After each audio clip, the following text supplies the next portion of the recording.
What's going on, you guys? It's AskCat bringing you guys another video, and in today's video we're going to be showing you guys how to obtain the Thulian hammer. And this quest can be a little bit complicated at certain points, so we are going to be, of course, explaining things and breaking things down a little bit, so I do apologize if it's a little bit lengthier than it technically needed to be to get through all the steps, but I did want to go ahead and break down certain things and really explain that getting this hammer is not as complicated as some people probably make it. This pillar quest is probably one of the biggest problems with this particular retrieval quest. And honestly, on top of that, maybe this would give you a little bit of problems as well, just having to get the individual kills around that thing. But again, we'll get right into the steps for you guys so you guys know what the heck I'm talking about in the first place. So without further ado, hopefully you guys enjoy the video. Let's jump right into the guide. Alright guys, so once we've spawned into the Frozen Dawn, we can make our way over here to this M30 wall buy. And you'll notice that there's an Uberschnall kind of like in the ground, sticking out of the snow. And what we're going to want to do here is obviously go up to that battery and interact with it. So as you can see, it's just right here, kind of just under that metal structure right next to that M30 wall buy. Go ahead and interact with that, and we're going to need to carry this all the way down to the bottom of the map where the overlook is. Just make sure you take that with you all the way down to the bottom of the map. And obviously, where we need to go ahead and get our way into the Thule, we're going to need to go ahead and get 5 souls right here. That'll automatically open this door, and we can make our way through the map. Alright, that'll go ahead and open that up for us. Gonna make our way down into the ice caves for 750. So yeah, once you take out that corpse eater, like I was saying, go ahead and make sure you're carrying this battery with you all the way down through the map, and we're gonna be going into the morgue, but first, we're gonna need to go ahead and collect 4 stones as we're making our way down into the bottom of the map. So we're gonna be putting our battery here into this bowl, and then as I said, 4 stones will be inserted into each one of those slots.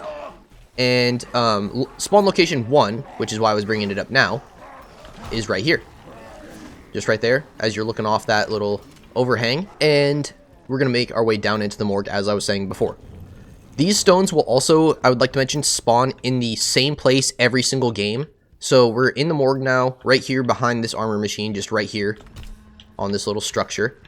We're gonna make our way down around the map into the phylactery for 1250 points. That'll open up your next door, and we're gonna follow the room to the right into the blood altar for 1,000 points. This will contain location 3, which will be right here before we drop down into the actual blood altar itself. We can make our way back down to the bottom of the map now, to the blood bridge / overlook, whatever you prefer to call it. This is where we're going to be placing down our battery. So we'll no longer need to worry about this. We'll simply just need to go ahead and get, I think it's right around 15 to 20 kills. And basically it will charge this battery and allow us to proceed to the next part of this. So make our way over to this bowl, like I was saying previously. Place down your battery. And as you can see, without placing any of those stones down, you're able to go ahead and do the souls now if you wanted to. But because we are missing one, I'm going to go ahead and show you guys where that's at. Make your way into the Thulian archives, just on the other side of the blood bridge, of course. And just directly in front of you here, right next to the speed cola perk, it will be right here on the ground. So that'll be our 4th and final stone that we're going to need. And I'm trying not to kill zombies here specifically because we're going to need to get a bunch of souls. So, like I said, try to get like 15 or so souls, and maybe it's a little bit more than that, but I'm pretty sure it's right around there. You can also, at this point, go ahead and place down all of your stones if you have them. I did miss one right there, but once you do place down all of those, it will say placed the stones. And in the process, like I've been saying, you can be working on collecting these souls into this battery at the same time. And just because I'm at my last zombie here and I'm gonna have to wait for the next round to start, this is a good time to go ahead and explain the next part of this. Once that's done, the reason we needed to place those stones are, as you can see, there's like little waterfalls dripping off the edge of this. Right there where we placed those stones, each one of those had like a little groove where it reveals a code for us. So in this game in particular, I got RSRF. So as you can see, there's additional little stones right here on the outside. So you have F, R, S, and then I think this one's M. But yeah, like I was saying, so we have our little stones out here, which is essentially where we're going to be inputting our code. But this is where we actually get the combination for our code in the first place. So we had RSRF. So we're going to need to get a kill right here, right here, right here, and then right here. And specifically 1 kill right next to each one of those. And I don't think, maybe I'm wrong, let me just test this real quick, but I don't think you can do this until the battery is charged. Oh, you actually can. That's interesting. Okay, so you can be kind of working on this simultaneously if you have two skilled enough players. They could technically be working in this tiny area together. Yeah, no, you shouldn't really have too much problems. It can get a little tight quarters sometimes. But other than that, like, you'll know when you're done charging that with souls. Like, as you can see, it's not even accepting souls anymore, so I think that's charged. The battery will also be glowing purple. And now at this point where I don't have a melee weapon, which is honestly, in my opinion, probably what causes a lot of people problems with that one particular step right there, where we're charging the runes with individual kills. A lot of people try to do that step with the scythe. And if you're using the scythe, there's just no way you're getting an individual kill unless there's just like one zombie solo by itself. Like, you're almost always gonna get another zombie on that second swing. So I definitely recommend just either not using your scythe here or not grabbing it at all. So that battery is done. That part's done. We placed the stones. We're getting our code right now. Which, again, like I said, we need essentially 4 kills. And it needs to be correct, because otherwise it'll mess up the pattern and you'll have to kind of reset. I think you're able to try it multiple times around, like, just as long as you have zombies, essentially. And there's no really, like, there's nothing that's going to lock you out of it, like you permanently messed it up. Yeah, just kind of be careful with it and take your time. When you have this many zombies around, it is definitely kind of difficult to get them in the right position so that you don't kill multiple zombies. And that would definitely be like my most frustrating point of this, for sure. I don't think any other part of getting the hammer is actually as frustrating as just getting these individual kills right here, to be honest. Like, it's just not an easy task with this many zombies. All right, so that should be 4 zombies there. Okay. So like I was saying, it's R, S, R, F. So we got the R. We're going to be working on S right now. This is the R again, which I think I just got, and then this is our F. And assuming you do that right, you'll get this lightning strike, which will actually spawn the hammer into the match, and then it will also raise these pillars. So as you can see, you're now going to have these pillars raise up. There's going to be a total of 4 of these. 2 of them are already completed. As you can see, the lit up ones are the ones that are completed. Something else about this hammer is you will obviously not be able to interact with this just yet. If you try to go up to it, it's going to basically teleport away. I'll show you guys what I mean. Like, you're just not even going to be able to get close to it. So it's going to go into a couple of different locations. I believe it can spawn potentially in this room somewhere. I could be wrong about that one, but I know for a fact it spawns up here at the top of the map as well. It'll have like a spawn location just roughly right here, which is like whenever you go into the prone stance and actually interact with it, it'll go horizontal. And this is like the top of its route when it does that. I think that's basically like the farthest location it can spawn. But the other locations, which it's more than likely going to be at, which is why we haven't seen it yet, is right here. And I think there might be one right there, but again, I could be wrong about that. So I think there's potentially only 3 spawns. That being this one, the one at the top of the map, and then obviously where it just spawned into the game. We're going to go ahead and go prone up to this.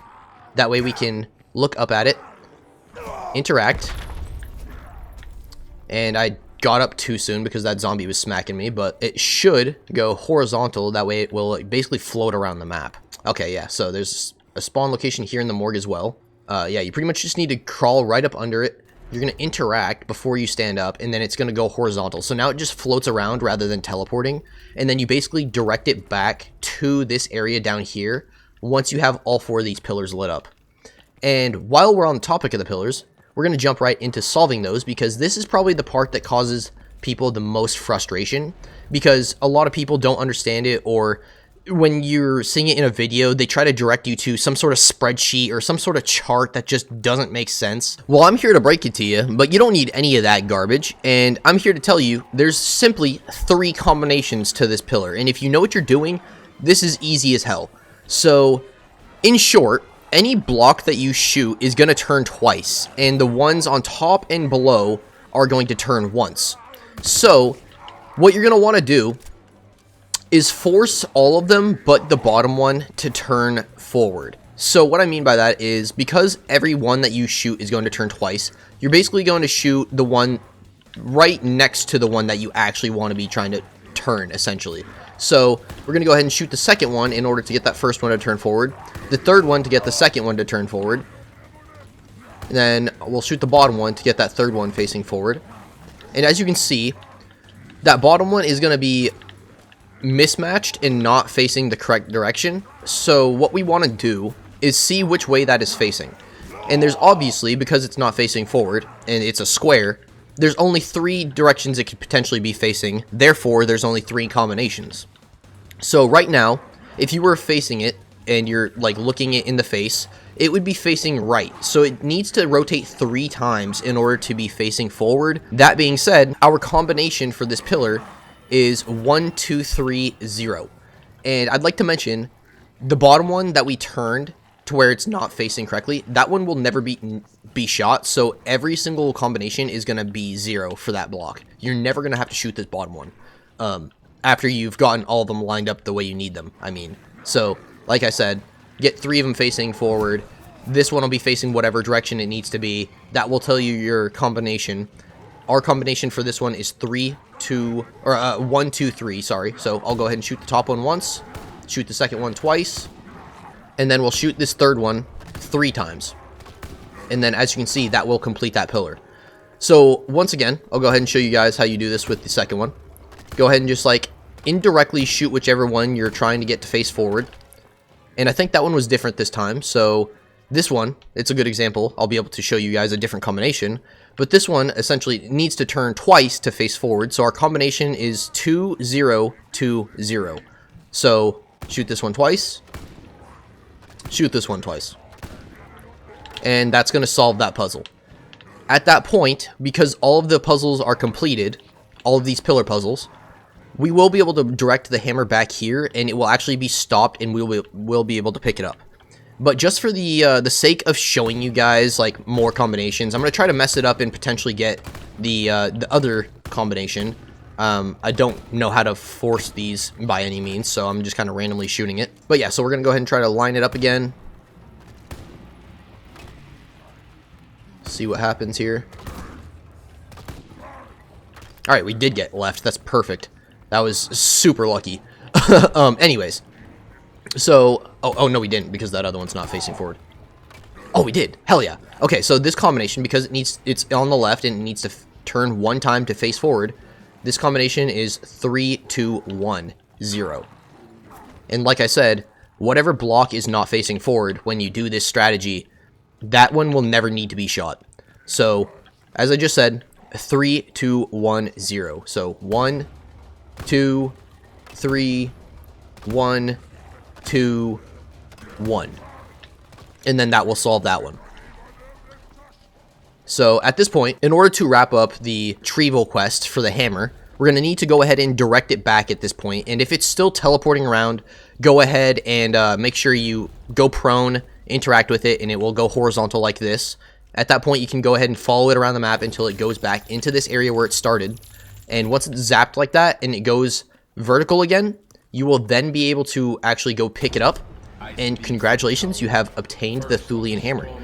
At this point, we are going to go ahead and wrap up the guide by just showing you guys the abilities really quick. And honestly, there's nothing too special to take note of with the base version of this hammer. It's literally just a heavy attack and a basic attack. So we have our basic attack, which will straight up just decapitate a zombie. And this swing is a little bit more of like a crowd control. It will take out a couple zombies, where this basic attack, this light attack, if you will, is just like a single individual kill sort of thing.